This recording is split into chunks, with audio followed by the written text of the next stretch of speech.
Hey up, happy Monday. Where's weekend gone? Discworld. That's what we're talking about in this video. And I am buzzing. Very excited for this video. So, I have decided I'm going to start reading all these books. All 41 or 42 of them. I don't know how many there is. There's loads. And I'm going to read them in chronological order. Because everyone told me not to. I will explain my logic behind it. And there is, in my head, some quite good logic behind why I'm going to read them in the order that the books were published.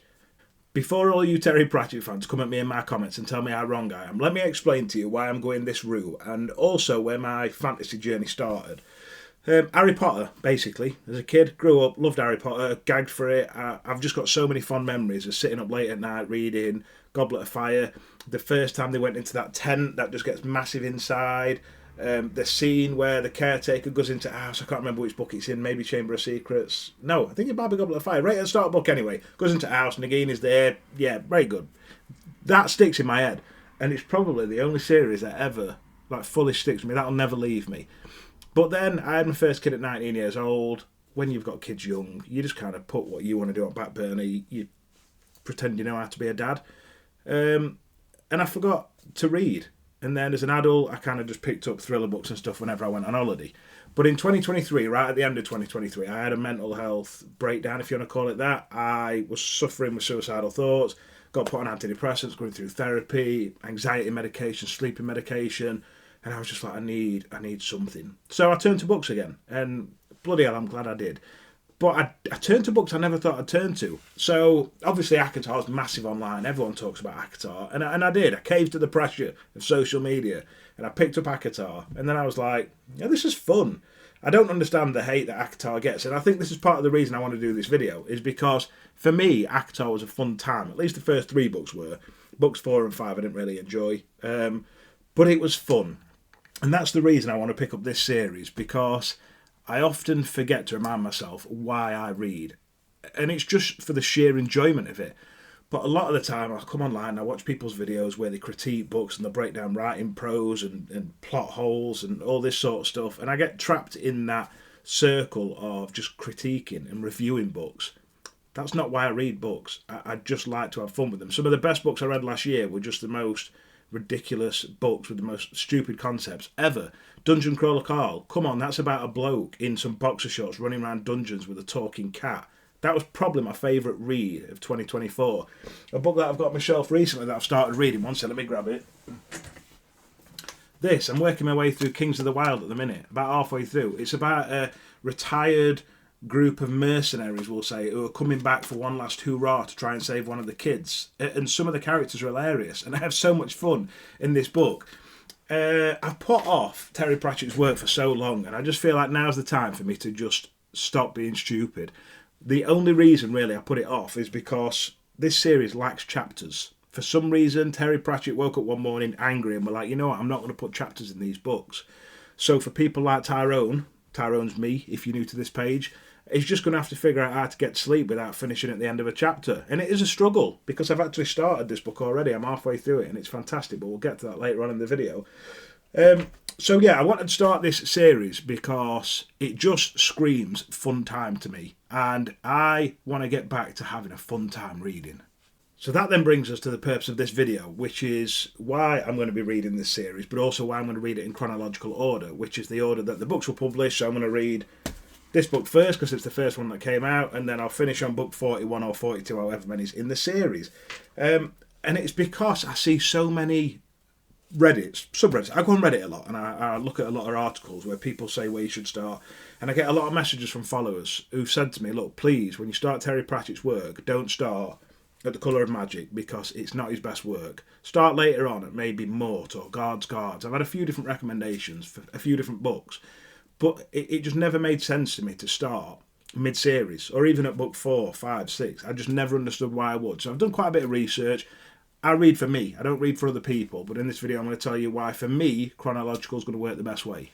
Now, before I dive into the pros and cons of reading chronologically or not, I'd be interested to know if you've started the Discworld series, where you started, and what your thoughts and feelings are on if you regret it, if you're happy you started the way you did. So just bang it in comments. If you've read the series, just tell me where you started, and if you could reread it again, maybe for the first time, if you'd change that. So when I went onto my social media accounts and I told people that I were going to read the Discworld for the first time, there were probably like three main suggestions for how I should read them. First one being chronological. A few people did say to me, Tyrone, just read them in chronological order. It's the way they came out and it's the way it probably should be read. The next lot of people said to me, don't read chronological because some of his early works were hot trash. I'll already say at this point in the video, I disagree. I'm on book one already and it's definitely not hot trash. But they said to me that they wouldn't want me to read book one and get put off it and think, oh, it's all right, and then maybe not read book 2, 3, 4, or 5. The last one was to read the sub-series. So I know you've got books like the City Watch, the Witches, Death's books.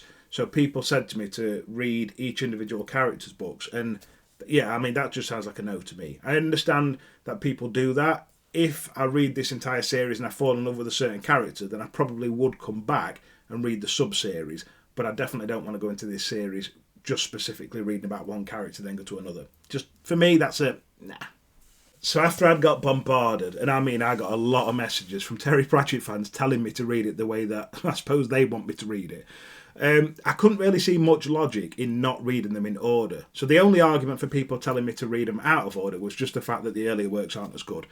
And that's not enough reason for me to not read it. The people that told me to read it in chronological order just made sense. Basically, the argument is if you read it in order, you get to see his writing develop, you get to see the world develop, new characters coming into the story. But the main reason I want to read it in chronological order is because I want to experience what the people experienced that were like early birds as Terry Pratchett fans. You know, when book 2 were coming out, the people that had already read book 1, waiting for book 2, and that feeling. I just feel like if I read it in order, it's going to give me the closest feeling I can to anyone that read when these books first came out. And I want that. I'm actually truly excited at the idea of finishing book 1 and thinking, oh, what's coming next in book 2? Like, what new characters are going to come in? That excites me, truly excites me. But it also means that I feel like by starting at book 1, it negates the issues that people say that I will have if I read later books first. Because if I start at book 1, I've got notes to compare it to. So how can I read book 1 and think, oh, this is not as good as book 4 if I've never read book 4? So if the earlier books are his worst work, for me, it just makes more sense to read them first because I am truly having a really good time in book 1 already. Do you know what? If his later stuff is better, wicked. I cannot wait to get into his later stuff. Loads of people keep saying to me, read Mort first. Mort's book 4. If all I've got to do is read the first 3 books, which I think I'm going to enjoy anyway, and then I get to book 4, which apparently slaps, why wouldn't I? It's just, oh, I'm so excited. One of the reasons I think I'm so excited to get into this series is because I truly have got no idea what to expect, other than the fact that it's a world sat on top of some elephants and a turtle.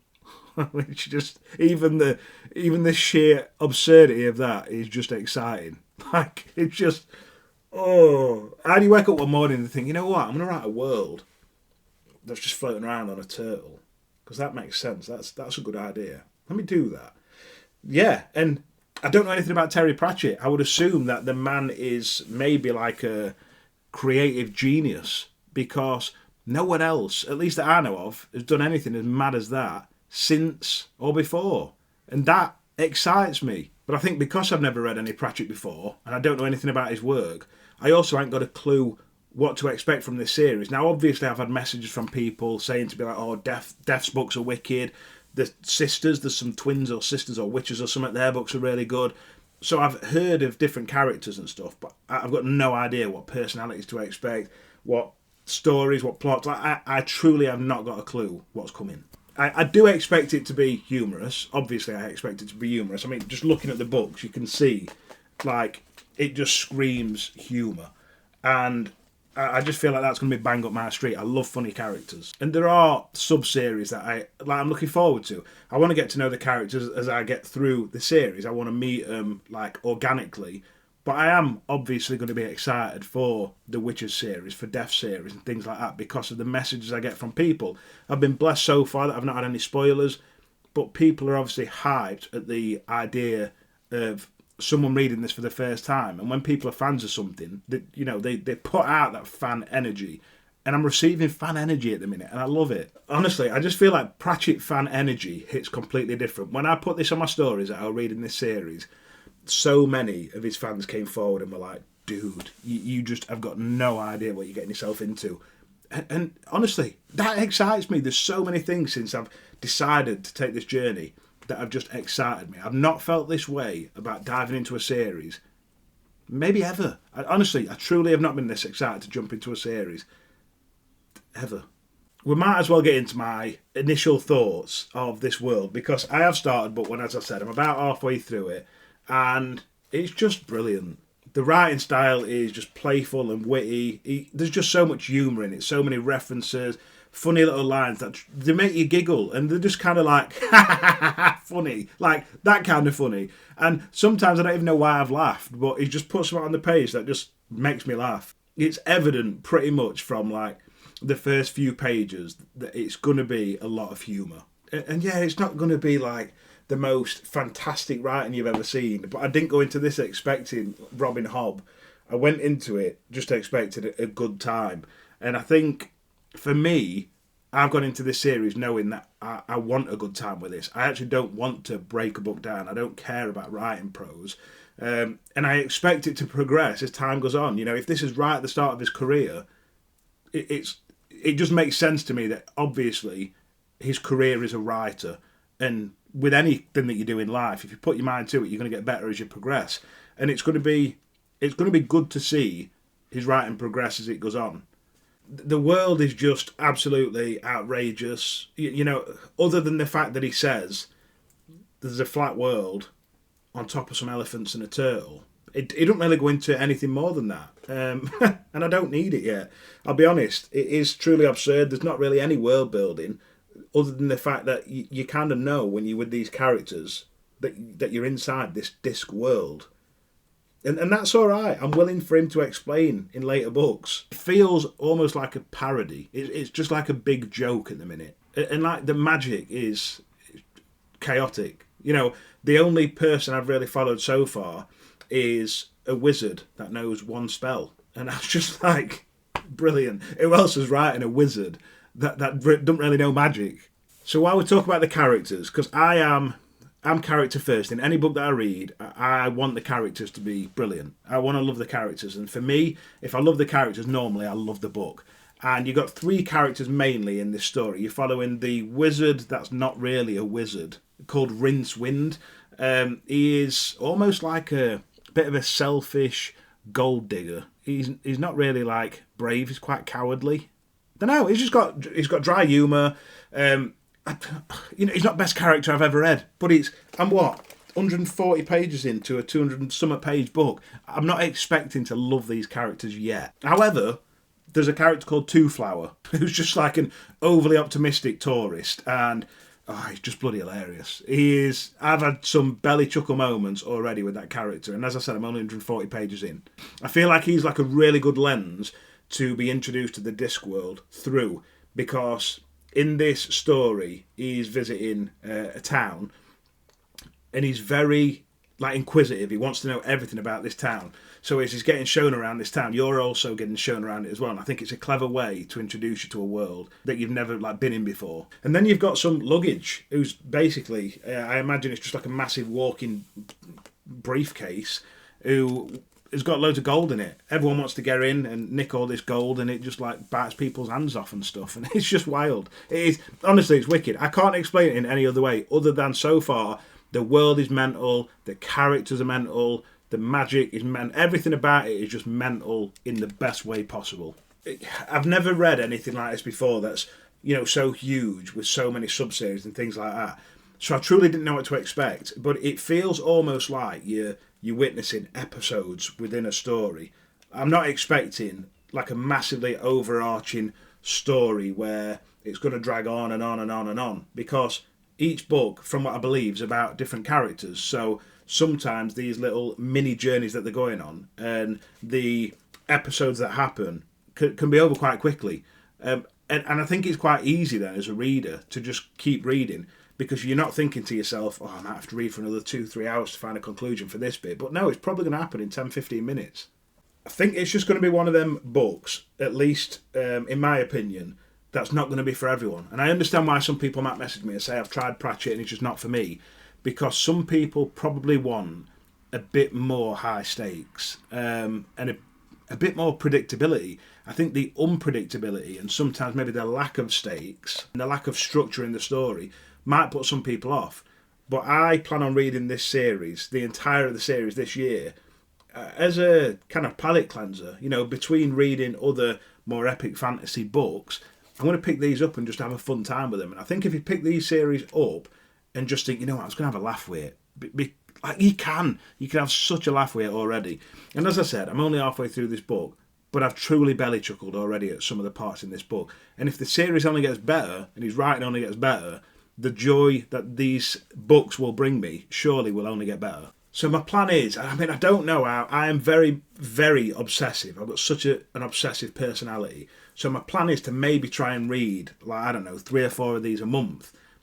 I could finish this and then be like, now I'm going to read the next one, and then completely scrap everything else aside and just focus on reading Discworld. But something about these books just screams read me. I mean, the covers are fantastic. From what I believe is that The Colour of Magic is book 1. This one, The Light Fantastic, is that what it's called? Book 2. The third one, Equal Rights. You're going to have to tell me in comments if I've got this wrong, but I've tried to plan this out myself so I can kind of just smash through them. And then the one that everyone raves about is Mort, which I think is the first book about death, although death has actually been introduced already at this point, and he's bloody hilarious. He just kind of pops up every now and again when there's a bit of danger, and he's like, well, come on, do it. Do what you're going to do so I can take you to Jesus, wherever else he takes these people. But his character seems hilarious. I don't know, I'm just truly, truly excited for these books to dive further into this world. So I'm going to probably update you through here. I don't know how. I don't know if I'm going to do reading vlogs. I don't know if I'll maybe just read them and do reactions on my camera and save them all for when I've finished. Who knows? Give me some ideas in comments what you would maybe enjoy seeing. Tell me if you think it's a good idea that I'm reading chronologically. Even if you disagree, I'm not going to change my mind now. I've already in my head got the logical decision, but I do like hearing different people's opinions on maybe why they have read it all, and if they reread it, why they would read it out of order. And I would assume the only reason people would maybe read it out of order if they've already read it is because obviously you read for joy, so you're going to read the books that give you the most joy. Completely makes sense to me. But I don't understand why people advise new readers going into this world to read it out of order. Just don't make sense to me. Don't make sense to me. Anyway, I'm buzzing. I'm going to shoot now and go and read some of this book because that's all I've been thinking about while I've talked to you about this video. Honestly, it's so exciting. Oh, if you've never read Pratchett before, just pick up book 1 now. We'll read it together. Well, we won't, because I'm halfway through it and I'll have finished it by the end of the day probably. But still, we can chat about it. We can geek out and we can be Pratchett fans. Ooh, Pratchett fans. Anyway, if you've watched till this point, I love you the most. If you've not already subscribed, obviously, subscribe. It helps me out a bunch. I love you. This has been great.